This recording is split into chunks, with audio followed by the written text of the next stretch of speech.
বলেন আল্লাহু আকবার। আলেমরা বুঝতেছেন। আল্লাহ পাক বলে, এই বান্দারে, কার মাজারে যাও, কার কদমে সেজদা দাও, কাকে তুমি বাপ বলে ডাকো, এই বেঈমান বেদাত করো। সুম্মা খালাকনান নুতফাতা আলাকাতান, তুমি ছিলে মাটির ভিতরে এক ফোঁটা নাপাক বীর্য, তোমার মায়ের ডিম্বাণুর ভিতরে জরায়ের ভিতরে সেই সাদা বীর্যকে আমি রব, তোমার মায়ের পেটের ভিতরে জরায়ের ভিতরের সেই সাদা বীর্যকে এক ফোঁটা রক্তে পরিণত করেছি। বলেন আল্লাহু আকবার। ফাখালাকনাল আলাকাতা মুদগাতান, কোন তাফসীর খুলবেন নিয়ে আসেন মিলেন। আল্লাহ পাক বলেন, তোমার মায়ের পেটের ভিতরে জরায়ের ভিতরে সেই সাদার বীর্যকে রক্ত বানালাম, 40 দিন পর সেই রক্তের টুকরাকে গোশত বানালাম। ফাখালাকনাল মুদগাতা ইজামা ফাকাসানাল ইজামা লাহমা, প্রথমে ছিল কিন্তু সাদা বীর্য, 40 দিন পর হলে রক্তের টুকরা, আরো 40 দিন পর রক্তের ভিতর থেকে গোশতের টুকরা বানালাম। ও বান্দা, তুমি কি জানো, তুমি প্রথমে ছিলে একটা ছোট্ট গোশতের টুকরা, ওই গোশতের টুকরার ভিতরে আমি তোমার এমন রং চাইলে পারে কিন্তু হাড়-হাড্ডি ছাড়াই দুনিয়াতে তোমাকে পাঠাতে পারতাম, কিন্তু তোমার মায়ের পেটের ভিতরে সেই গোশতের টুকরার ভিতরে আমি 106টা হাড় দিয়েছি। জোরে বলেন সুবহানাল্লাহ। ওই 106টা হাড়ের ভিতরে 260টা জয়েন্ট দিয়েছি, গিরা দিয়েছি, এরপরে তোমার বুকের ভিতরে রূহ দিয়েছি, এভাবেই তোমাকে বানিয়েছি। এবার আমি সংক্ষিপ্ত করে একটু জোরে শুনতে চাই। এক ফোঁটা বীর্য থেকে এত সুন্দর করে জিনা আপনাকে আমাকে বানিয়েছে, এর পিছনে কিন্তু বিগত দিনের কোনো নেতা নেত্রীর কোনো আবেদন নাই, আগামী দিনের কোনো নেতা অথবা নেত্রীর কোনো অবদান নাই, আমার মতো কোনো বক্তারও কিন্তু কোনো অবদান নাই, ওনার মতো কিন্তু কোনো শিক্ষাবিদের কোনো অবদান নাই, কোনো পীর সাহেবের কোনো অবদান নাই। আপনাদের বলতে হবে, এত সুন্দর করে যিনি আমাকে বানিয়েছে, ও মুসলমান তাওহীদের সাক্ষীরা বলেন তো তিনি কে? জোরে বলেন তিনি কে? আপনারা বললেন তিনি আমার আল্লাহ। না, আল্লাহই বানিয়েছে, কিন্তু এই জায়গায় জবাব হবে তিনি হলেন আমার রব। জোরে বলেন কে তিনি? জায়গা জায়গা আল্লাহ পাকের পরিচয় ভিন্ন হয়, এজন্য আসমাউল হুসনা কয়টা? 99টা। কি জন্য? পবিত্র কোরআনের ভিতরে দেখেন আল্লাহ শব্দ এসেছে প্রায় 3000 বার, আবার রব শব্দ কিন্তু অনেকবার এসেছে, আসেনি কেন?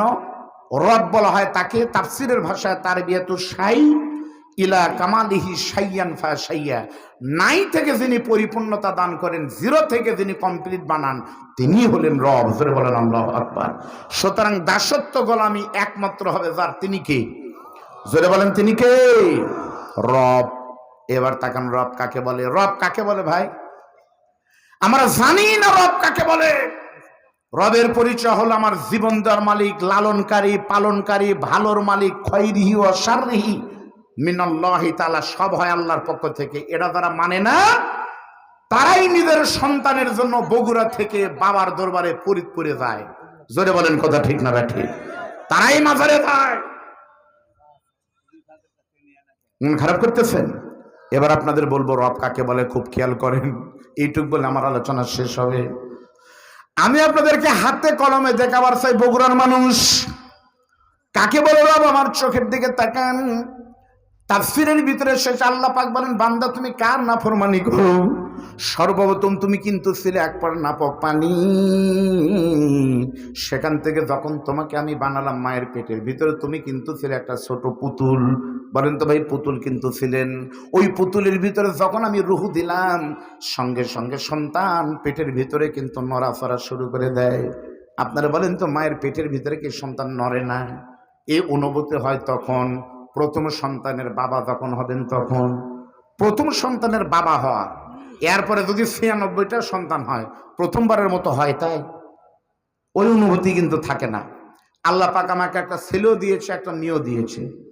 আমি দেখেছি আমার মেয়ে যখন পেটে ছিল, আমার বিবি মাঝে মাঝে আমাকে ঘুম থেকে হঠাৎ হাত নিয়ে পেটে দিয়ে বলতো, দেখেন আপনার সন্তান নড়তেছে। আমি তখন বললাম, মামুনি আর মাত্র 1.5 মাস, তারপরে তো দেখা হচ্ছে।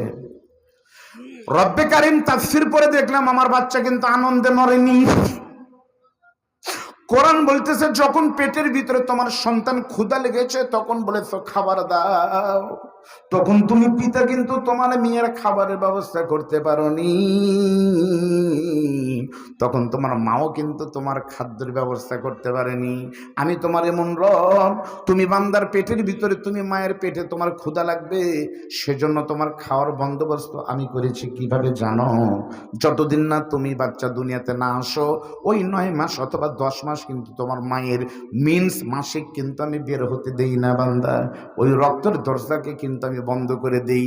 প্রশ্ন হলো হুজুর, এই রক্তগুলো যায় কোন জায়গায়? এটা বোঝা শিখেন।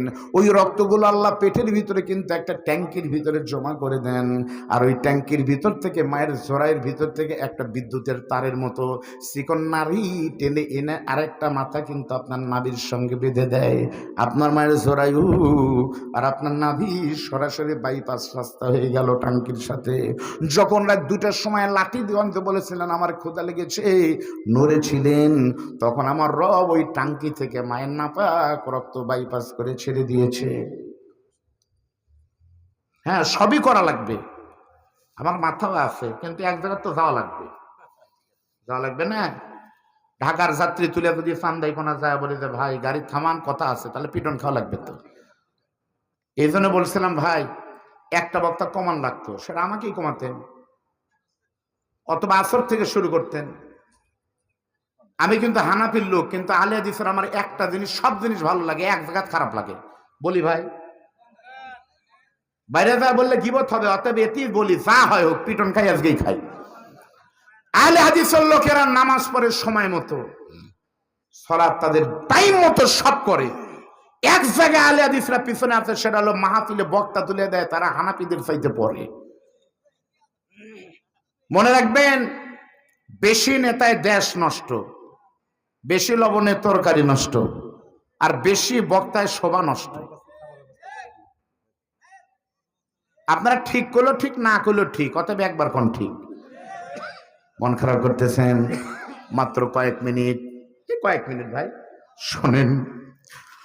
মায়ের পেটের ভিতরে খাইছিলেন কি? তাকান আমার চোখের দিকে। আমার আল্লাহ বলেন, তুমি যখন বলেছ আমার ক্ষুধা লেগেছে, তখন তোমার মায়ের পেটের ভিতর থেকে নাপাক বীরমানের রক্তকে আমি বের করে দিয়েছি বান্দারে। ওই নাপাক রক্ত খেয়ে কিন্তু তুমি বড় হয়েছো, রক্তই কিন্তু আমরা খাইছি। এখন প্রশ্ন হলো হুজুর, রক্ত খাইলাম আমরা, কিন্তু মুখ থাকতে কেন আমরা নাভি দেখাইলাম? কারণ কি? এর কারণ বাইপাস কেন হয় বলেন তো? বগুড়া শহরের ভিতর থেকে গাড়ি যদি যায় তাহলে জ্যাম বেঁধে যাবে, সেজন্যই কিন্তু বাইপাস করা হয়েছে।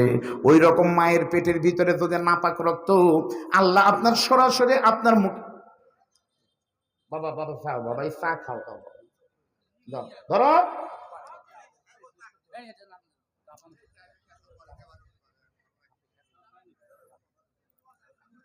শোনেন, মায়ের পেটের ভিতরে যখন ওই আমি খাবার চেয়েছিলাম, এখন না চাইতে চা দিচ্ছে, কিন্তু খাওয়ার সময় কেউ দেয়নি।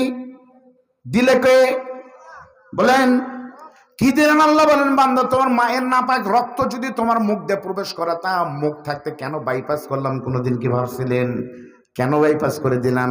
আমার আল্লাহ বলতেছে, বাইপাস করার কারণ হলো, যদি দুনিয়াতে আসার আগেই তোমার মায়ের পেটের ভিতরে হারাম রক্ত যদি মুখ দিয়ে প্রবেশ করাতাম বান্দা, তাহলে দুনিয়াতে আসার আগেই তোমার নাপাক রক্ত লেগে তোমার পবিত্র মুখটা নাপাক হয়ে যেত। সেজন্য আমি তোমার এমন রব, তোমার মুখটাকে অপবিত্র হতে দেয়নি, বাইপাস করে নাপাক রক্ত পেটের ভিতরে ঢুকিয়েছি নাভি দিয়ে। আর তোমার এই ঠোঁট মুখটা কিন্তু ইনটেক করে কিন্তু রেখে দিয়েছিলাম পেটের ভিতরে, যেন দুনিয়াতে আসার পর এই পবিত্র মুখ দিয়ে তুমি আমি পবিত্র রবের নামের তাকবীর দিতে পারো। জোরে বলেন মারহাবা। সুতরাং ও মুসলমান, মসজিদে গেলে পরে আমরা জুমার সালাত আল্লাহু আকবার, জানাজার ভিতরে আল্লাহু আকবার। মুসলমানদের আল্লাহু আকবার শুধু জানাজায় হবে না, সালাতে হবে না, মুসলমানদের আল্লাহু আকবার স্লোগান হবে জন্ম থেকে মৃত্যু পর্যন্ত, রান্নাঘর থেকে পার্লামেন্ট পর্যন্ত, রাজপথে দাঁড়িয়ে কারো নামের নয়, মুসলমানদের জবান দিয়ে ওমরের মতো বের হয়ে আসবে যে তাকবীর, সেই তাকবীরের নাম হলো লিল্লাহি তাকবীর। আপনাদের বলতে হবে, এরকম রবের পরিচয় যদি আমি দেই, 30 সেকেন্ড শুনেন, সুর দিয়ে বললে টাইম লাগে, শর্টকাট বলতেছি বাইপাস করে। সমস্ত প্রাণী খাবার খায়, খাবার খাওয়ার শর্ত হলো মাথা নত করতে হবে কিন্তু খাবারের উপরে। মুরগি খুদ খাবে, মাথা নত করতে হবে চাউলের উপরে। গরু ভাত খাবার খাবে, মাথা নত করতে হবে কিন্তু খাবারের উপরে। একমাত্র মানুষ যখন খাবার খায় কারো মাথা কিন্তু কপাল খাবারের সামনে যায় না।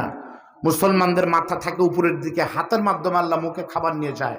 আল্লাহ পাক বলেন, বান্দা পৃথিবীর সবার মাথা নত হবে রিজিকের সামনে, আর আমার বান্দাদের মাথা নত হবে কেবল কার সামনে? আপনাদের শেষ কথা বলতে হবে, এরকম 12টা পয়েন্ট আছে, একই রেজাল্ট হবে। আপনারা একটা বার শুধু জবান খুলে বলেন তো, মুসলমানদের মাথা নত হবে শুধুমাত্র কেবলমাত্র একমাত্র যার সামনে। আপনারা বলেন তো তিনি কে? জোরে বলেন তিনি কে? কোন মাজারে, কোন বাবার সামনে মুসলমানদের মাথা নত হবে একমাত্র যার সামনে, তিনি হলেন আমার রব। জোরে বলেন আল্লাহু আকবার। এবার আমি আপনাদেরকে একটু বলবো, সময় কম। রবের দাসত্ব গোলামের পরে বলেন তো দ্বিতীয় নম্বর কে? সম্মানের দিক থেকে আমার রব আল্লাহ হলেন 1 নম্বর। ভাই কিছু হয়েছে? আচ্ছা আচ্ছা, নাম মনে করছি, এটা আবার রেকর্ড হচ্ছে তো ভাই। এখন যা করবেন ওটা কিয়ামত পর্যন্ত থাকবে। কালকে আপনারা তখন ভিডিও দেখবেন তখন ইস, আমি যদি খালি হাত না নাড়াতাম আমাকে সেই রকম লাগতো। এজন্য একটু দেখেন, চুপচাপ থাকা যায় কিনা। এই যে ভাই চালাক মানুষ তো, গাজীপুর চাকরি করে, শিক্ষিত লোক, এমন ভাবে বসে আছে দেখেন। কালকে ভাই দেখা, আর এই বক্তার সে সভাপতি সেরকম, আলহামদুলিল্লাহ বলে। একটু তাকান, 1 নম্বর হলেন রব। রবের পরেই কিন্তু দ্বিতীয় নম্বর সম্মানের দিক থেকে তিনি কে? আল্লাহ রাসূল। মাশাআল্লাহ, আমি শুধু সিরিয়াল গুলো বলে দিই আপনাদের জন্য শিরক আর না করেন। 1 নম্বর রব, রবের পরে দ্বিতীয় নম্বর হলো রাসূল। এবার বলতে হবে রাসূলের পরে তৃতীয় নম্বর কে? না, পিতা মাতা তো 3-4 হলো, হাদিস অনুযায়ী বলেন 3 নম্বর কে? মা। 3 যদি মা হয় বলেন তো 4 নম্বর কে? বাবা। বাবা যদি 4 হয় বলেন তো 5 নম্বর কে? এই যে 3 রকম শুনলাম, শিক্ষক, সন্তান, আত্মীয় স্বজন, 3টেই পাস। কেমনে পাস? আল্লাহ পাক বলেন 4টা দিলাম আমি, আমার রাসূল, মা, বাবা, এই 4টা ঠিক রাখো। এরপরে 5 থেকে কোটি পর্যন্ত তোমরা বানাই নাও, কিন্তু এই 4টার ভিতরে তখন হাত দিবার যায় না। এই 4টা আল্লাহর পক্ষ থেকে। দুঃখজনক হলো বাংলাদেশের মুসলমানেরা এই 4টার একটাও ঠিক রাখে নাই। রবের দাসত্ব গোলামি হবে, অথচ সেই গোলামি রবের মসজিদে সালাতে না করে এমনও দরবার বাংলাদেশে রয়েছে, মক্কা মদিনায় জুতা পরে হাঁটলে গুনাহ হয় না। বাংলাদেশের তথাকথিত ভণ্ড পীরের দরবারে গেলে জুতা পায়ে দেওয়া যায় না। মায়ের চাইতে মাসির দয়া বেশি, মক্কার থেকে ওই খানকার দাম বেশি। এরা খানকার পীর নয়, হলো ভণ্ড। জোরে বলেন কথা ঠিক না ঠিক? আমার বাংলাদেশে বহু মুরিদ আছে, শীতের দিন নিজের মাকে একটা কম্বল কিনে দেয় না। শীতের দিনে বাবাকে নামাজের সালাতে যাবে একটা গামছা অথবা মাফলার কিনে দেয় না। এমন বহু মুরিদ আছে, বগুড়া থেকে দই কিনে গাড়িতে করে ফরিদপুর বাবার দরবারে পাঠায়। মনে রাখবেন, আপনার টাকা আপনি পাঠাবেন, আমার কোনো বাধা নাই। তবে শেষ কথা বলে দেয়, মনে রাখবেন, পাহাড় যত বড়ই হোক আকাশের নিচে, নদীতে মাছ যত বড়ই হোক পানির নিচে, আর আপনার সন্তান যত বড় হন, বিশ্বাস করেন আপনার জান্নাত হলো আপনার মায়ের পায়ের নিচে। ও বাজান, এই যে শীতের দিন আপনারা ওয়াজ শুনতেছেন চাদর গায়ে দিয়ে, বিশ্বাস করেন লাঠিগঞ্জ অনেকের মায়ের কবর হয়ে গেছে। আমার হাতের দিকে তাকান, এটাই আপনার দুঃখিনী মা। জানাজার নামাজ করে বাবাকে এইভাবে কোলে করে নিয়ে ঘুমাই দিয়েছিলেন, তারপর থেকে বাবার মুখ দেখেননি। কোরআনের সূরা নাবা বলতেছে, যাদের কবর বিষাক্ত হয়, হামিমাউ অগসাক। হামিম শব্দের অর্থ হলো এমন পানি খাবার দেওয়া হয় যে পানি খাইলে পারে মুহূর্তের ভিতর মানুষ ছারখার হয়ে যায়। গসাকা শব্দের অর্থ হলো পুঁজ, যে পুঁজ তৈরি হয় রক্ত পচে গিয়ে আপনার মা পানি চাইলে পারে সে পুঁজ খেতে দিচ্ছে। আমি একটু আপনাদের ভিতর দেখতে চাই, যারা এখানে বসে আছেন মায়ের শোনার পরে মুখটা লাল হয়ে গেল, আপনারা হাজার হাজার মানুষ একটু দেখান তো আপনাদের ভিতরে কার দুঃখিনী মা নাই? কার মা নাই? তারা একটু মালিককে দেখান, মা নাই কার? ভাইয়েরও মা নাই, ভাইয়েরও মা নাই। এবার হাত নামান, একটু দেখান তো বাবা নাই কার? আমিও সেই দলে আছি ভাই, আমারও বাবা নাই। সত্যি বিশ্বাস করেন রে, কোরআনের মাহফিল আর কোরআন একটা চিরন্তন মুজিজা। দেখবেন আপনাদের বাচ্চারা আজকে পাগড়ি নিবে। কোরআন আল্লাহর পক্ষ থেকে কিতাব, তার যন্ত্র প্রমাণ হলো মাওলানা হাফেজ আবুল কালাম আজাদ। তাকিয়ে দেখেন, এতগুলো মানুষের মা বাবা নাই। এই লাঠিগঞ্জ নুরানি মাদ্রাসা এতিমখানা মাদ্রাসা, এই মাদ্রাসার জন্য বাংলাদেশের কোন বিশ্ববিদ্যালয়ে রাত 12টার সময় কোরআন পড়া হয় না, আলিয়া মাদ্রাসায় পড়া হয় না রাত 12টার সময়। আমি আলিয়ায় চাকরি করলে সত্য কথা বলবো, কিন্তু আমাদের নিজের বাড়িতে, আমার শ্বশুর বাড়িতে একটা মাদ্রাসা আছে, মাহফিল করে রাত 3টা 4টার সময় ফজরের সালাতের আগে এসে দেখি হাফেজ হওয়ার জন্য শর্ত হলো তাহাজ্জুদের সময় কোরআন পড়তে হয়।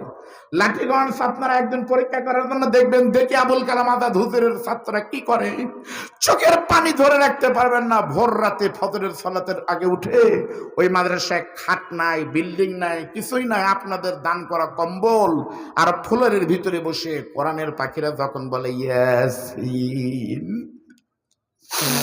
বিশ্বাস করেন তখন সবাই সহ্য করলে আপনার মালিক সহ্য করতে পারে না।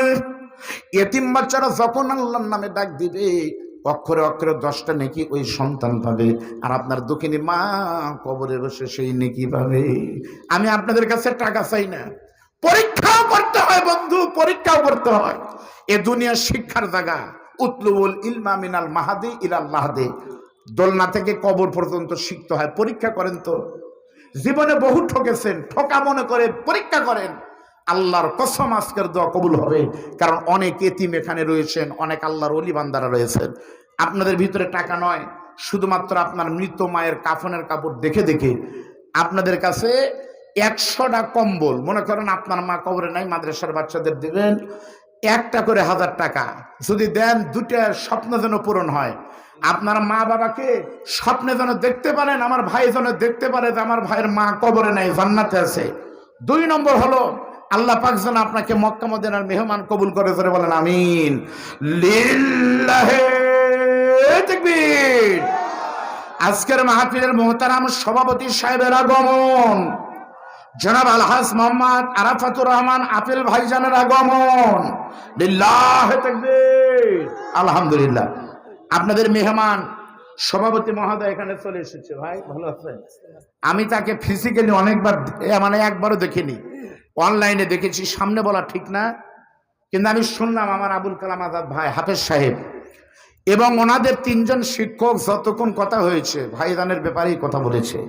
সত্যি সামনে প্রশংসা করা ঠিক না, অত্যন্ত বড় মনের মানুষ। মাদ্রাসা মসজিদের জন্য, ইসলামের জন্য তার হৃদয়। শুধু একটা কথা বলি, প্রত্যেকের বাড়িতে, আমার বাচ্চারা স্কুল করে, শুক্রবারে ছুটি থাকে, থাকে না? প্রত্যেকের বাড়িতে শুক্রবারের দিন দুপুরের সময় ভালো খাবার আয়োজন হয়। এই মাদ্রাসার সম্মানিত আমার বড় ভাই আজকের সভাপতি জনাব আপেল সাহেব এই মাদ্রাসার বাচ্চাদের, তাই না, খাবারের জন্য স্কুলের ছাত্ররা মায়ের হাতের ভালো রান্না খাবে শুক্রবারে। আপেল ভাই বলেছে প্রতি জুমার দিন মাদ্রাসার এতিম বাচ্চাদের জন্য ভালো খাবারের ব্যবস্থা হবে। প্রত্যেক শুক্রবারে উনি নিজের পক্ষ থেকে সে রিচ খাবারের ব্যবস্থা করেন। এরকম অসংখ্য কাজ ওনাকে দিয়ে আল্লাহ করায়। মানুষ দেখে কি বুঝবেন আল্লাহ কার ভিতরে কি দিয়েছে, আমি আশ্চর্য বনে গেছি। কিন্তু মনে রাখবেন, একা থাকলে ব্যক্তি, একসাথে শক্তি। আপনারা ভাবতে পারেন হুজুর তাহলে আপেল সাহেব আছে, আমাদের দিয়ে লাভ কি? এটা ঠিক নয়। সবার মা বাবা যাদের আছে, আপনাদের সামনে আমি এতিমদের পক্ষ থেকে হাত বাড়িয়ে দিলাম। কে বলবেন হুজুর আমার মা নাই? এটাই যদি আমার মা হয়, আমার মায়ের কবরের কথা মনে করে এতিম মাদ্রাসার জন্য আমি 1000 টাকা দেব। সর্বপ্রথম আমার বড় ভাই, ভাইয়ের নাম পুরো নাম কি জানেন? আমার মাদ্রাসার সভাপতি আমার ভাই। আপনি বলেন সাগর ভাই, ও আমার খান সাহেব সাগর ভাই, সাদুদ হোসেন খান সাগর আমার মোহতারাম বড় ভাই, উনি 1000 টাকা দিয়েছে। এটা হলো মায়ের জন্য, সবার জন্য চাইছি তাই। কিন্তু বলেন তো এই পথ, এই জায়গা ইচ্ছে করে হয় না? আলহামদুলিল্লাহ। ভাই বলছে হুজুর আমরা তো দেই, আপাতত 1000 দিয়ে শুরু করে দিলাম। আল্লাহ পাক আমার ভাই সাগর ভাইয়ের আম্মা খালাম্মার কবরকে তুমি জান্নাতের টুকরা করে দিও, বলেন আমিন। তার বাবাকে নিয়ে খাত দারাজ করে দিও। ভাইয়ের যোগ্যতা, রাজনৈতিক জীবন সব আল্লাহ সমৃদ্ধ করে দিন। লিল্লাহি তাকবীর। একটু বলেন ভাইজান 1000 টাকা। হুজুর ঠিক আছে, আমার মাকে যদি আমি স্বপ্নে দেখি, আমি ইনশাল্লাহ মাদ্রাসার জন্য 1000 টাকা দিব। দেখেন তো একটু মন কাঁদে কিনা, মেহেরবানি করে একটু বলেন। 500 টাকায় 100 টাকা যা দিবেন 1000 টাকা যেটাই দিবেন সেটাই কিন্তু আপনার মায়ের কবরে যাবে। বিশ্বাস করেন, কবরের আযাব কিন্তু শতভাগ সত্য, তার প্রমাণ হলো গোরস্থানে কিন্তু গরু বাঁধা থাকলে গরু কিন্তু ভয়ে দৌড় মারে। কারণ হলো হাদিস শরীফের ভিতর আছে প্রাণী কিন্তু কবরের আযাব অনুমান করতে পারে, তাই দৌড় মারে। এই জন্য আপনাদের ভিতরে ভাই বলে না হুজুর ওইদিকে একটু খাতা কলম নিয়ে যান, কে কি দেয়? সাগর ভাইয়ের বড় ভাই মারা গেছে, আল্লাহ তার প্রচন্ড শীতের দিন বড় ভাইয়ের কবরকে জান্নাত টুকরা করুক। ভাই আমার দিয়েছে আরো 1000 টাকা ধরে, বলেন আমিন। ভাইজান একটা বস্তা সিমেন্টের টাকা এই মাদ্রাসাটা আরো বড় হওয়া দরকার, হবে ইনশাল্লাহ, হবেই। সবাই একটু শরিক থাকি ভাই।